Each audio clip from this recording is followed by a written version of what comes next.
All right, in this video, we're going to take a look at what's called slope triangles, which is also another way to prove that we have similar triangles. So the ratio of the rise to the run of two slope triangles formed by a line is equal to the slope of the line. So if we look at these two, we have this triangle created here, right? Because you can see the red line, the light blue line, and then the dark blue line that was originally graphed create this triangle. Well, there's also this little tiny one down here. Same thing. We have red, we have blue, and we have the dark blue. So if we look at the triangle or the slopes that are formed here, if we look at the larger triangle, I went up 6 and left 3. So that's a -2. And then I went up 2, left 1, which is also a -2, which means that their slope is -2. If I can show that the slope is the same in two triangles, then they are similar, and they're just called slope triangles. So let's go ahead and take a look at what Alex wants us to do here. So line L is shown below. Right triangles A, B, C, and D, E, F are drawn to measure the slope. So we're going to find the rise and the run for triangle A, B, C, and then we're going to find the slope. Okay.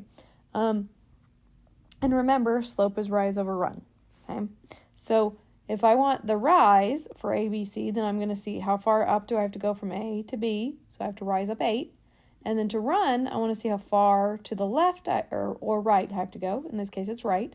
So I have to run 4. So it's rise over run. I have to go 8 over 4, which I can reduce because they can both divide by 2. Or 4, actually. They can both divide by 4. So 2 over 1. Okay, so I have a slope of 2 over 1, which is really just a slope of 2, but I'm going to leave it as a fraction for now. And now we're going to find the rise, run, and slope of DEF. So for DE, my rise, where is it? There we go, is 2. So I'm putting it out here because it was just a little too small to put in there. My run is simply 1, right? So now if I put rise over run, I have 2 over 1, which is the exact same. So now I just have to answer the question, are the two slopes computed above equal, and why or why not? So I have to answer either no or yes. So no, they are not equal because the larger the triangle, the larger the slope.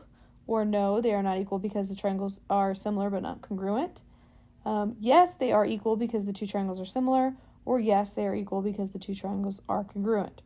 So in this case, yes, they are equal, and it's because the two triangles are similar. So they're kind of trying to trip you up a little bit here. A larger triangle does not mean a larger slope. Yes, it went 8 over 4, but it reduced, right? So it's still the same slope. They're not equal because the triangles are similar but not congruent. Well, either way, similar or congruent, they would have the same slope. And then the bottom one, yes, they are equal because the two triangles are congruent. Well, they could be congruent, but in this case, they're definitely not congruent. They're just similar. This little one is much smaller than the larger one. So this is finding slope to determine similarity. I hope that helped, and I'll see you in the next video.